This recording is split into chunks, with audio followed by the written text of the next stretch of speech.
네, 여러분 반갑습니다. 반갑습니다. 네, 오늘 이제 천수경 강의니까 이제 오늘까지 와서 이제 전번 시간까지 천수천왕 관세음보살의 해설까지 다 했죠.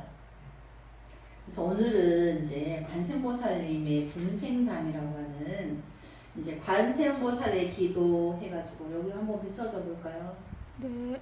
이렇게 있어요. 이 책을 함께 독송하면서 그 의미를 또 스님의 부연 설명을 하면서 이제 공부하도록 하겠습니다.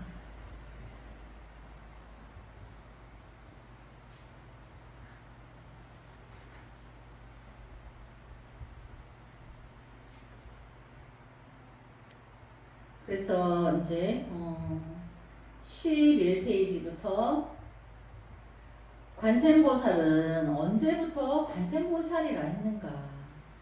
우리가 본생담이라고 하는 것은 우리가 지장경에도 보면 지장보살님의 이제 본생담이 나오죠. 첫 번째는 이제 장자의 아들이 부처님의 상호를 보고 부처님이시여 어떻게 하면 부처님과 같은 상호를 부족할 수 있습니까? 이렇게 물었더니 오랜 동안 고통받는 이들을 구해주어야 한다. 이 말을 듣게 되죠. 그 장자거사가. 그래서 그 장자거사가 원을 세우게 되죠. 내가 이후로 모든 고통받는 이들을 다 구해내지 않으면 성불을 하지 않겠다. 그들을 다 구하고 나서 나도 성불하겠다. 이렇게 원을 세운 것이 지장보살님의 그 본원경에 대원 본종 대원의 그 원리가 시작이 그렇게 됐다는 거죠. 그래서 아직도 지장보살로 계신 거죠. 성불을 안 하시고 구제할 중생이 너무 많아서 또 어느 때는 성녀로서 또 어머니를 지옥에 가서 구하고 내가 모든 이들을 구하고 마지막 중생까지 구하고 성불을 하지 않겠다. 지옥이 빌 때까지 성불을 하지 않겠다. 이렇게 하신 것처럼 그래서 지장보살님은 36번을 여자의 몸으로 태어나서 중생 교화를 하셨다. 이제 그런 경전의 말씀도 있는데 여기 관세음보살님이 이제 본생담 어떻게 해서 시초에 관세음보살님이 이렇게 생겨나게 되셨는가 그 원리에 대해서 이제 여기에 나와 있죠. 그래서 하늘 선녀 공주로 태어나다. 가섭불 시대에 흥린이라는 나라가 있었다. 가섭불이라는 것은 그 가섭 부처님 시대라는 시기를 말하는 거죠. 나라의 연호는 묘장이었고 국왕의 성은 파요, 이름은 가. 그래서 뜨거운 피가 펄펄 끓는 20살 때부터 왕위를 이어왔다. 그리고 국왕의 이름이 나라는 묘장이라는 나라고 국왕의 이름은 파가 성은 파시고 이름은 가다. 그러니까 이제 파가라는 왕이 지금은 이제 우리는 이제 뭐 소가모니 부처님 가면 석가라는 그 가족의 몬이라는 이름을 가진 아이로 태어나게 된 것처럼 여기도 이제 국왕의 성은 파요, 이름은 가며 나라의 이름은 요장이다. 그래서 20살 때부터 왕위를 이어받았다. 백성들은 이 세상 모든 사람들 중에서 가장 높고 존귀하다는 인존으로 믿었으며 전지전능한 왕으로 받들었었다. 이제 왕이 있는데 그 왕은 전지전능하다. 그러니까 가히 이제 실적인 존재로 이렇게 불려져 왔다는 걸 말하는 거죠. 그래서 흥림국은 10만 8천리나 되는 드넓은 국토를 가지고 있었다. 그래서 아주 큰 나라를 말하는 거죠. 돌로 견고하게 쌓은 성은 둘레가 3천리나 되었고 철로 만들어진 거대한 성문도 12개나 있었다. 그러니까 어마어마한 성의 크기를 가늠하게 하는 거죠. 성문도 12개나 있었다. 아침이 되면 심장처럼 붉은 해가 성 한가운데 치솟아 올랐는데 크고 작은 금붙이로 치장한 왕궁은 흥림국의 영화를 드러내듯 찬란하게 금빛을 뿌렸다. 그러니까 그 옛날 가속불 시대에 황금으로 장식을 한 그 성을 가지고 있었다는 거죠. 대신들은 국왕의 명을 한치 오차 없이 순종하고 펼쳤으며, 그러니까 왕이 전지전능하니까 대신들은 그 왕 앞에 한치 오차 없이 이제 순종했다. 주변 여러 나라들에게는 막강한 힘을 앞세워 조공을 바치게 하였다. 그러니까 자기의 나라에 힘이 센 것을 빌미로 주변의 작은 나라들의 이제 조공을 받았다는 거죠. 너희가 나라를 왕위를 나에게 빼앗기지 않고 싶으면 이제 1년에 얼마만큼 바쳐라, 이제 이런 게 있었다는 거죠. 그래서 이웃 나라의 백성들도 흥림 국왕을 하늘처럼 봤더니 이 세상의 땅 끝 바다 끝의 만만 백성이 고개를 숙여 복종하였다.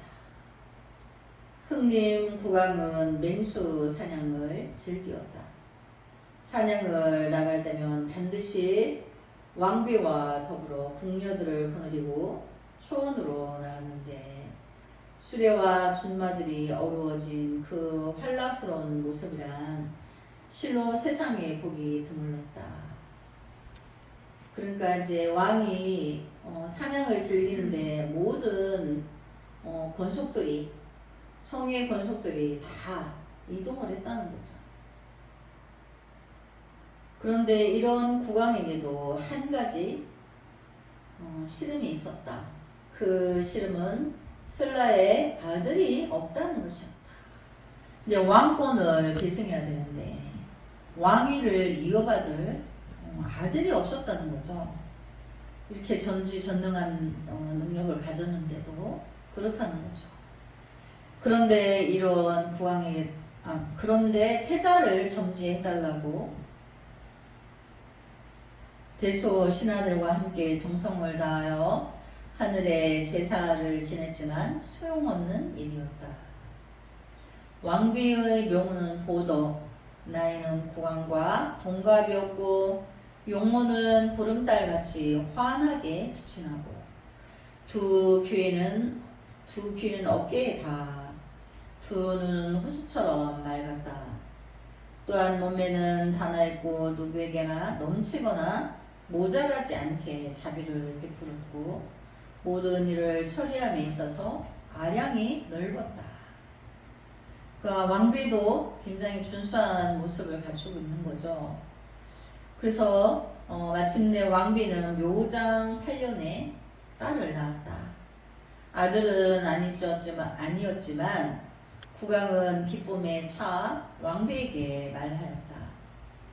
연호의 첫자를 타고 태어난 사연을 살펴 이름을 지으리라. 짐이 책을 보는 중에 자식을 보았으니 책 서자를 붙여서 묘서라 하리라. 그래서 이제 아기가 태어났는데 묘서라고 이름을 지었다는 거죠. 이후 5년 후인 묘장 13년에 또 딸을 보았을 때도 국왕은 다음같이 말하였다. 짐이 동천궁에서 검은고 소리를 듣는 중에 딸을 보았으니 묘음이라 부르리라. 그래서 둘째 딸이 이제 묘음이라는 이름을 갖게 되죠. 두 번째도 딸을 낳은 왕비는 아들을 점지해달라고 날마다 하늘에 빌었다. 그러던 어느 날, 그러니까 묘음을 낳은 지 4년 만의 일이었다. 왕비는 상서로운 꿈을 하나 선명하게 꾸었다. 태화궁에서 잠을 자다 꾼 꿈이었는데 키가 큰 하늘 여자가 그녀를 향해서 내려왔다. 하늘 여자는 머리에 구슬관을 쓰고 몸에는 오색 영롱한 구슬과 보석의 장식을 하고 있었다. 하늘 여자가 왕비의 침상까지 다가와 허리를 굽히고 말하였다. 옥황상제 깨옵서 33 천상의 선법당으로 오셔서 부처님을 배웠고 설법을 들으시라 하더이다. 이렇게 이제 하늘 선녀가 이렇게 말을 하는 거죠. 왕비에게. 하늘 여자의 말에 왕비는 온 매무새를 가다듬고 태화궁으로 나섰다. 하늘에서 그녀를 맞으러 보낸 가마는 벌써 왕궁 정원에 대기하고 있었다.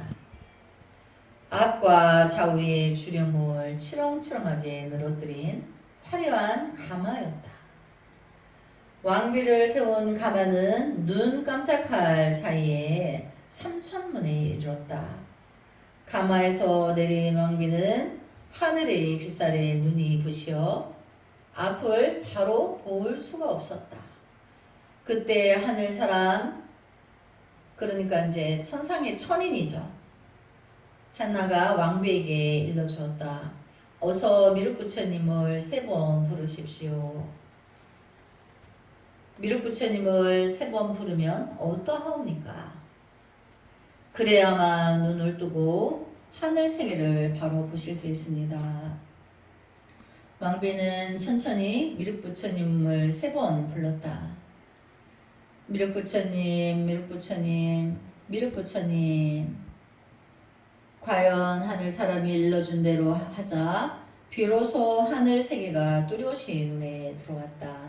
하늘 세계는 실로 인간 세계와는 비교할 수 없을 만큼 장엄했다.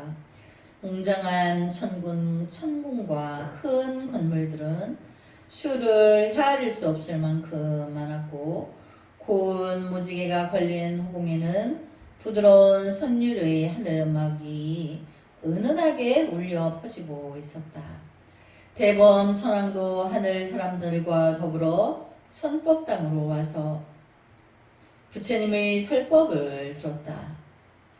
부처님은 잠시 선정에 들었다가 깨어나와 맑디 맑은 음성으로 무진의 보살에게 천천히 말하였다.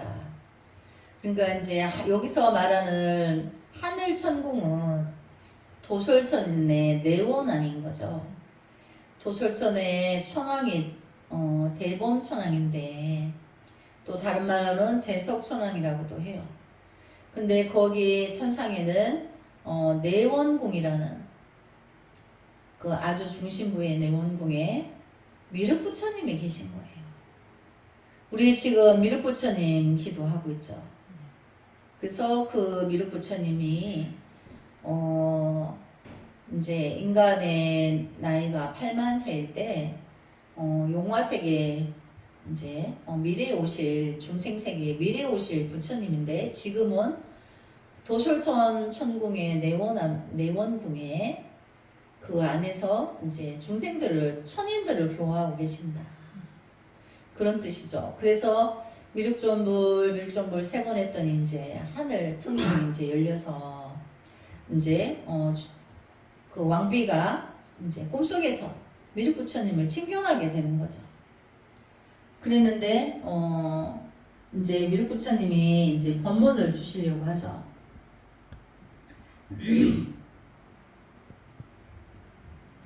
선남자여, 만일 한량없는 백천만억 중생이 모든 괴로움을 받을 적에 관세음보살의 이름을 듣고 일심으로 관세음보살을 연하면 곧 그 음성을 관찰하시고 해탈케 하느니라. 이렇게 본문하시죠. 근데 실제로 우리 미륵부처님 대사에서는 여기 미륵부처님 그 도량불사를 가기 위해서 천일기도를 하고 있는데 그 천일기도 안에서 루비안 관세음보살님을 조성하게 돼요. 근데 여기 미륵부처님이 이렇게 법문 주신 거하고 내용이 같은 거예요. 선남자요. 이렇게 이제 왕비에게 법문을 주는 거죠. 만일 한량없는 백천만억 중생이 모든 괴로움을 받을 적에 관세음보살의 이름을 듣고 일심으로 관세음보살을 염하면 곧 그 음성을 관찰하시고 해탈케 하느니라. 이렇게 이제 미륵부처님이 왕비에게 법문을 하는 거죠. 그래서 관세음보살의 이름을 짓는 이는 설사 큰 불에 들어가더라도 불이 능히 태우지 못하나니 이는 보살의 위실력으로 말미암음이니라. 큰 물에 떠내려가더라도 그 이름을 염하면 곧 얕은 곳을 얻게 되며 만일 백천만억 중생이 금은 유리, 자고, 만호, 상호, 호박, 진주 등 보배를 구하려고 큰 바다에 들어갔다가 가령 폭풍에 밀려 그 배가 나찰들의 나라에 잡혀갔을 때라도 우리가 이제 우리 지구가 5대양 6대주죠. 그래서 땅덩어리보다 물이 바다에 물이 더 많아요. 커요. 근데 이제 지금은 비행기로 우리가 수송 수단이 있지만 과거에는 2500년 전에는 없었죠. 그런 게. 그래서 뭐를 했냐면 작은 배를 타고 이동을 한 거야. 근데 그때 폭풍이 와서 바다에 험한 바다에 깊은 곳에 떨어지면 나찰이라는 이제 나귀라 해서 나쁜 이제 마귀를 만나게 된다라는 게 경전에 여러 번 나와요.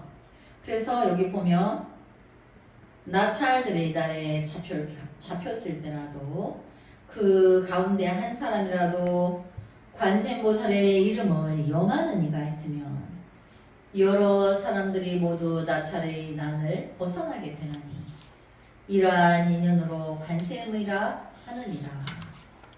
또 어떤 사람이 해를 입게 되었을 때 관세음보살의 이름을 염하면 그들이 가진 칼과 무기가 조각조각 부서져서 벗어나게 되느니라. 이때 선법당에 나와있던 대범천왕과 하늘 사람들은 부처님의 설법에 감동하여 환희심을 느끼고 고개를 끄덕였다. 그런 동안에도 부처님의 설법은 강물처럼 도도하게 흘러가고 있었다. 어떤 중생이 음욕이 많더라도 항상 관세음보살을 생각하고 공경하면 문득 음욕을 여의게 되고 만일 성내는 마음이 많더라도 항상 관세음보살을 생각하고 공경하면 문득 성내는 마음이 없어지며 만일 어리석은 마음이 많더라도 항상 관세음보살을 생각하고 공경하면 문득 어리석음이 없어지게 되느니라. 드디어 설법이 끝날 무렵에는 어느새 3,000명의 자금인과 10,000명의 하늘 선녀들이 금빛 연꽃을 타고 사뿐사뿐 선법당으로 내려와 모였다. 부처님의 설법을 직접 듣지는 못하였지만 부처님이 눈부신 자태라도 보기 위해서 모여든 것이었다. 그들 중에 한 명이 왕비에게 물었다. 어느 나라에서 오셨습니까? 이제 왕비가 하생세계에 사람이 와 있으니까 하늘 사람이 금방 알아보죠. 하생세계의 사람은 왕비가 아무리 인간 세계에서 아름답더라도 천상의 천인의 눈으로 봤을 때는 깨끗하지 않은 거예요. 그래서 이제 묻게 되죠. 그러니까 인간 세계에서 왔습니다. 이렇게 왕비가 대답하죠. 하늘나라에 오신 손님이 오니 왕비 마음께 선녀 한 명을 드리겠습니다. 거절하지 마시옵소서. 이렇게 이제 선녀가 이제 하늘 선녀를 주겠다. 그러니까 거절하지 말아라. 이렇게 이제 하죠. 하늘 선녀 하나가 방긋 미소를 지으며 이렇게 말하고는 나비처럼 사뿐 물러나 왕비에게 작별을 고하였다. 왕비의 마마, 저희는 다시 천궁으로 돌아가겠사옵니다. 만명의 하늘 선녀 중에 하나를 남기고 가오니 부디 잘 보살펴 반야의 지혜를 선양하소서. 그러니까 하늘 선녀를 이제 만명의 하늘 선녀와 같이 하생세계 인간에 이제 데려다 주면서 선녀 한 명을 남기고 갈 테니까 잘 거두어 달라. 이렇게 이제 명을 받게 되죠, 왕비가. 그래서 반야의 지혜를 선양하소서. 그 반야라는 거는 깨달음의 부처님의 지혜죠. 그래서 반야도 지혜고 그걸 또 지혜와 반야는 똑같은 자리를 말해요. 부처님의 성품. 그러니까 잘 선양해라. 그래서 왕비는 하늘 선녀가 하늘 궁전으로 돌아가고 난 다음에야 꿈에서 깨어났다. 왕비는 잠에서 깨어나서도 꿈속의 정경이 눈앞에 선하였다. 꿈인데도 실제처럼 너무 눈에 선했다 이거죠. 잠깐 동안의 꿈이 너무나 생생하여 오히려 불길한 생각마저 들었다. 그러니까 우리가 이제 부처님 가피로 이제 현몽의라는 하고 선몽이라 하는 꿈을 꾸게 될 때는 이렇게 뭐 비몽사몽간에 이렇게 꿈을 꾸지 않고 실제하고 똑같이 그 현상계에서 우리 실제하고 똑같이 맑은 정신으로 맑은 기억으로 그렇게 이제 우리가 꿈이라고 이렇게 하게 인간의 언어로는 꿈이라고 하지만 사실은 잠시 시간을 다른 곳에서 천상이라는 시간에서 부처님을 친견하고 본문도 듣고 관세음보살님의 이제 그 명호를 들으면 이제 이러이러하니라 일단 미륵부처님한테 본문을 듣죠, 왕비가. 근데 그 전에는 이제 관세음보살이라는 명호가 있는 줄 몰랐죠. 그러니까 관세음보살님의 본생담이니까. 그러니까 이 이제 왕비가 꿈을 이제 천상의 미륵부처님한테 가서 관세음보살의 법력에 대한 법문을 듣고 하늘선녀 하나를 두고 가니까 잘 거두어 달라. 그래서 반야지혜를 선양해라, 계승을 해라, 이제 이 뜻이었던 거죠. 그래서 이제 왕비가 깨어나고 보니까 그게 이제 꿈이지만 너무 현실 같았다. 이제 그런 뜻이죠. 왜 이러한 꿈을 꾸었을까? 꿈은 현실과 반대라던가 하늘이 무슨 재앙이라도 내리려는 것일까? 외적이 침입하려는 것일까? 아니면 백성들이 반란을 일으키려는 조짐일까? 왕비는 침상에서 이 생각 저 생각에 몸을 주책이며 긴 밤을 뜬 눈으로 세웠다. 날이 밝자마자 그녀는 국왕에게 다가가 간밤의 꿈 이야기를 조심스럽게 꺼내었다. 기이합니다. 예사롭지 않은 꿈이나이다. 무슨 꿈이길래 그러하오? 예사롭지 않은 꿈이옵니다. 설법을 듣고자 하늘로 갔나이다. 설법은 무슨 설법? 누구의 설법이란 말이오? 국왕은 퉁명스럽게 물었으나 사실은 궁금하였다. 성스러운 경치에 몸 당근이 걸음걸음 빗살이 찰랑했나이다. 자색 구름이 가득했으며 하늘 음악 소리도 울려 퍼지고 있었사옵니다. 그때 부처님의 설법을 들었나이다. 그런 꿈이라면 길몽이니 걱정하지 마시오. 아니옵니다. 마마 기흉을 판단할 수 없사와 이렇게 말씀드리나이다. 그거야 도인을 찾아서 물으면 되리니 그리 걱정 마시오. 국왕은 곧 방문을 내걸어 해몽을 잘하는 수행자를 구했다.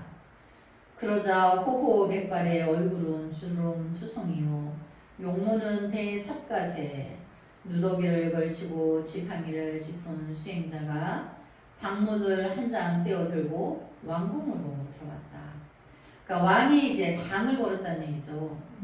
꿈 잘하는 도인은 왕에게 찾아와라 이제 이렇게 방을 붙였더니 그 방 하나를 떼어를 가지고 이제 호호백발 할아버지가 왔다는 거죠. 그래서 늙은 수행자는 신하를 따라와 국왕 앞에서 걸음을 멈추었다. 지팡이를 소리나지 않게 발 앞에 놓으며 이마가 지팡이에 닿을 때까지 고개를 숙여 절하였다.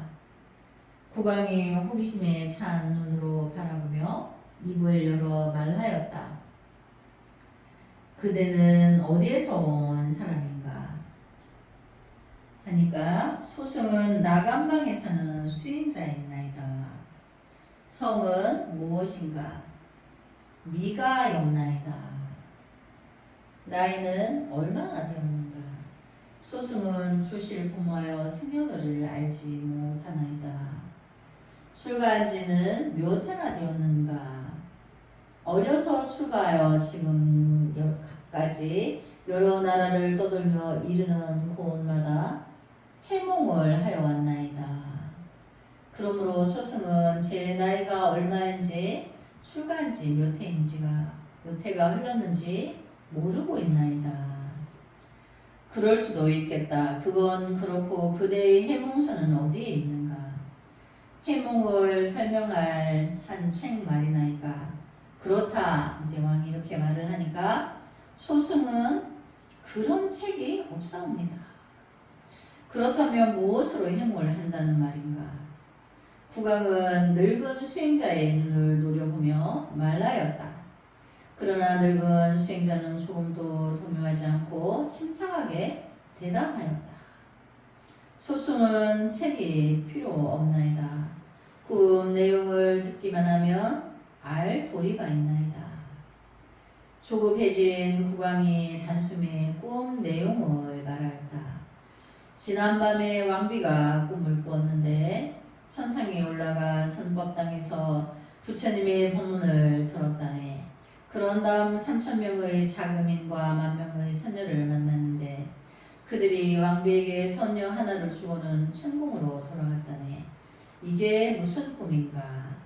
늙은 수행자는 눈을 지그시 감은 채 느릿느릿 말하였다. 소승이 자세히 풀이해 올리겠나이다. 왕비의 마마께서는 하늘나라에 오르셔 부처님 설법을 들으신 것은 더없이 좋은 일로서 천수를 더하고 앞으로 부처님의 어머니가 될 것이라는 뜻이옵니다. 그러니까 부처님을 낳을 어머니다. 그러니까 불모라는 뜻이죠. 왕비가 부처의 어머니가 된단 말인가? 이제 왕이 이렇게 묻죠. 그 도리를 차근차근 말씀드리겠나이다. 3천 자금이는 3세의 3천 부처님이었고 어서 말라시오 1만 선녀는 1만 보살이 없나이다. 그 자들이 부처이고 보살이란 말인가? 그렇사옵니다.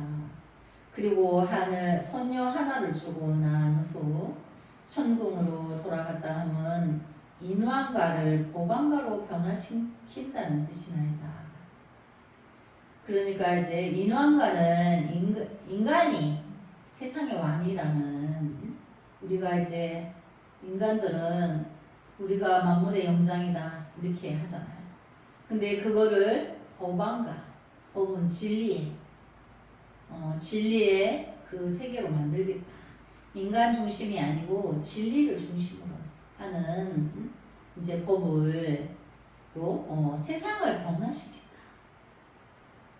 그래서 세상을 변화시킬, 진리로서 변화시킬 그런 대인이 이제 태어난다는 꿈인 거죠. 그러니까 그게 이제 성자이고 바로 이제 부처를 말하는 거죠. 국왕은 황당하여 입을 다물지 못하였다. 법왕가로 변화시킨다고. 이제 육신보살이 이 궁중에 탄생하시오. 세상에 나투시와 부처님 도로서 한량없는 인간들을 제도할 것이나이다. 이제 이렇게 해몽을 설명해 주죠. 왕비에게 선녀 하나를 주고 가는 것이 태몽이란 말인가? 그 선녀가 장차 태어날 육신보살이란 말인가? 그렇사옵니다. 육신보살은 장차 중생들을 제도하는 부처님으로 나투스일 것인즉 왕비마마께서는 부처님의 어머니가 되실 것이나이다. 이때 늙은 수행자가 다음과 같은 개송을 을 줄 없는데 지금도 전해지고 있다. 국왕께서 소승너러 어디 사느냐 묻거늘 소승 원래 나간방에 살았다네.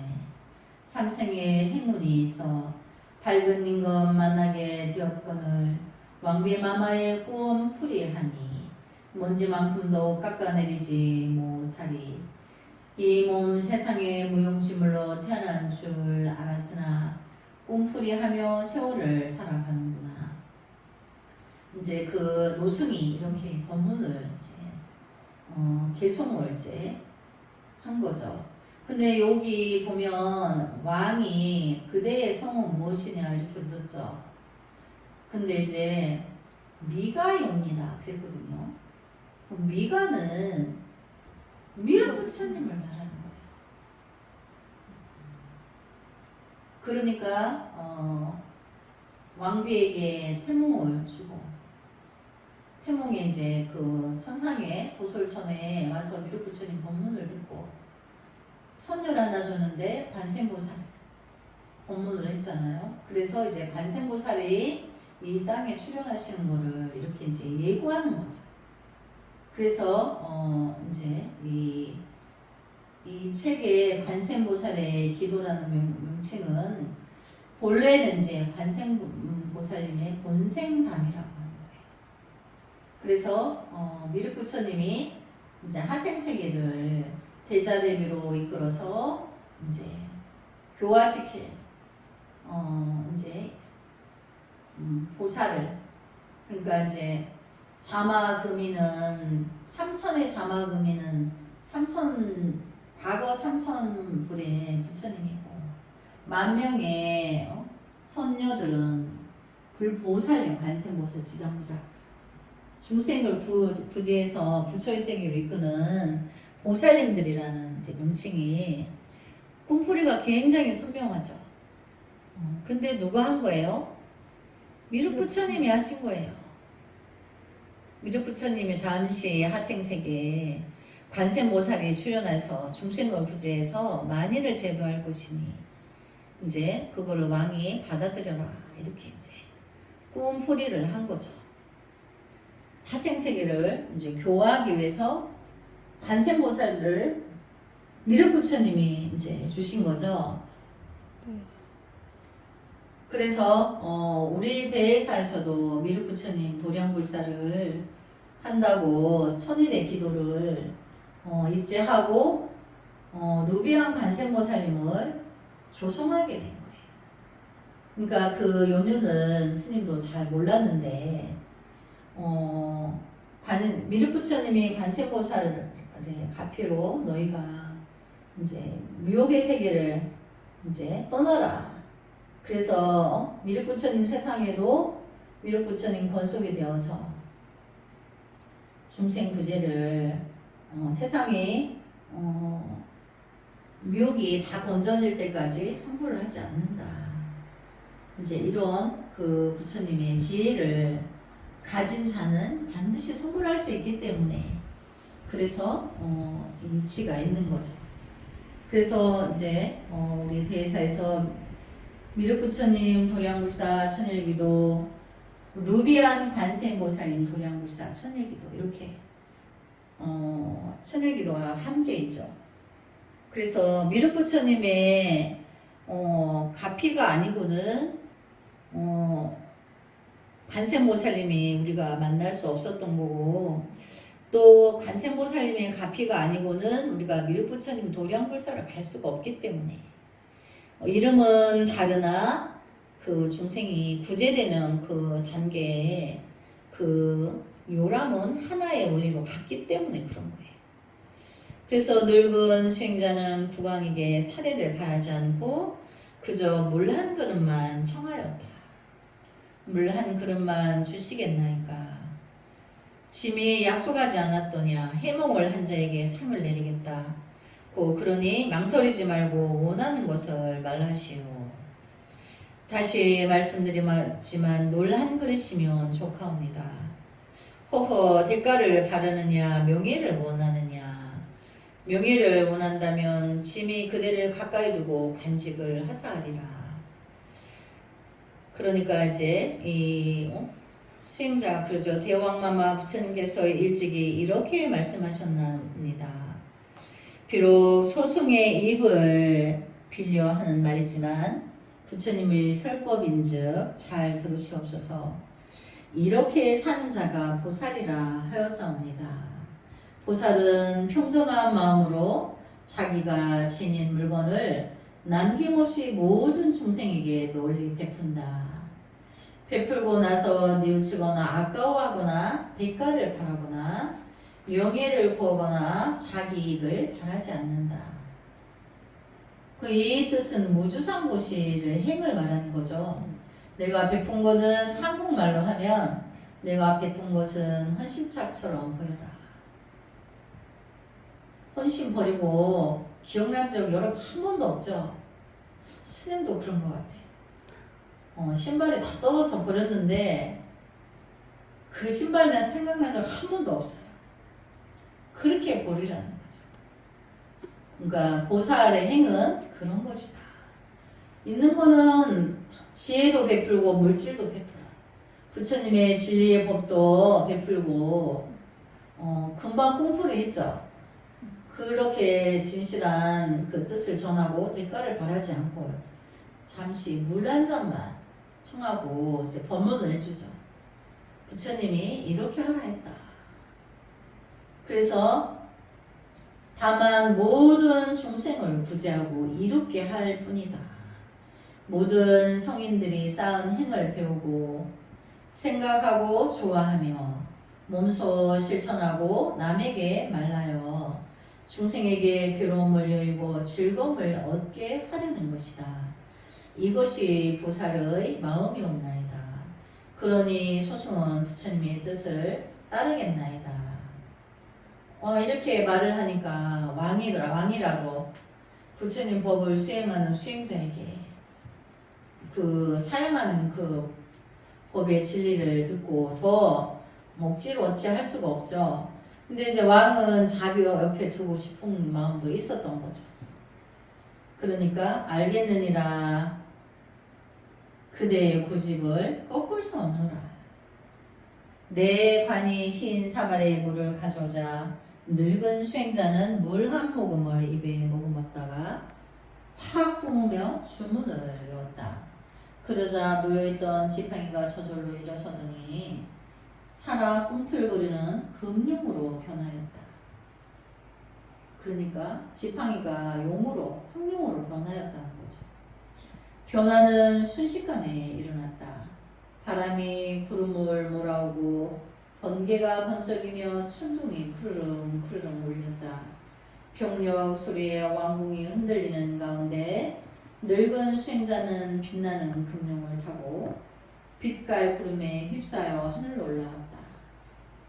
그러니까 이제 상서로운 오색 구름이 속에 감춰져서 하늘로 올라간다. 그럼 누구예요? 천상으로 다시 가셨잖아. 그럼 미륵부처님이죠. 근데 중생의 하생세계 와서 미혹한 중생의 모습으로 해서 꿈풀이를 해주고 이제 앞으로 이 땅에 반생보살이라는 당신의 딸이 반생보살이라는 그 성자로서 중생세계를 이제 미혹을 건져줄 거다. 이렇게 이제 법을 설하고 하늘로 올라간 거죠. 성씨가 미씨라고 했잖아요. 미륵부처님. 그래서 이제 우리가 이제 여기 내용처럼 이제 우리도 이 관세음보살님처럼 우리가 평등한 마음으로 모두에게 모든 중생세계의 생명들에게 평등한 마음을 갖고 인간이라고 이제 높이 사고 또 미물이라고 무시하고 이러지 말고 생명은 다 함께 불성을 가지고 있다. 그래서 이제 생명을 존중해 주는 것이 부처님의 그 생명 존중 사상이에요.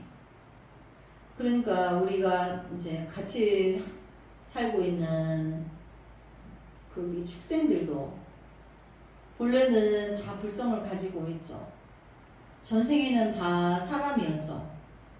잠시 업을 벗느라고 축생의 몸을 받아서 말하자면 우리 인간은 모든 언어와 이렇게 생각을 사유하는 동물이에요. 생각하는 동물이라고 했잖아요. 근데 이제 우리 축생은 본능적인 것밖에 생각 못한다 했죠.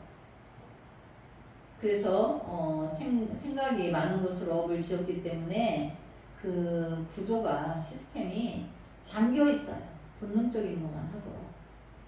근데 축생으로서 수행하고 있는 거예요. 우리가 뭔가 큰 기도할 때 무건하죠. 말하는 데서 생각이 84,000가지가 시끄럽게 일어나니까 자기 안에서 맨날 전쟁 치고 있는 거예요. 통팔시기. 근데 그거를 끊으면 고요해지니까. 그래서 무건을 가장 큰 수행의 덕목은 무건이에요. 그래서 이제 관세음보살님이 이제 곧 이제 이렇게 세상에 이제 곧 출현하려고 합니다. 그래서 우리 오늘 여기까지 공부하고 다음 시간에 이어서 스님이 또 부연 설명으로 관세음보살님을 출현을 또 이 세상에 크게 알리는 기쁨에 동참하도록 합시다. 나무 관세음보살, 나무 관세음보살, 나무 관세음보살.